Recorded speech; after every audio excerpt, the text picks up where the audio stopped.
Atu Ndeeri. Atu Ndeeri nwoke ike. Hey. Awadugo Olima. Hey. Atu Ndeeri. Hey. Mokwe.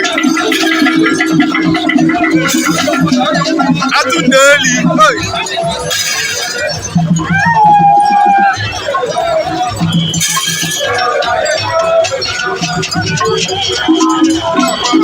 Atu Ndeeri.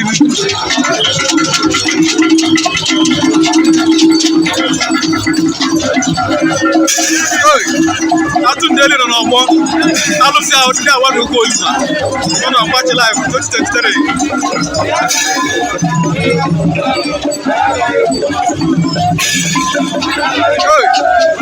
Atu Ndeeri all the way from Ugwu Olima.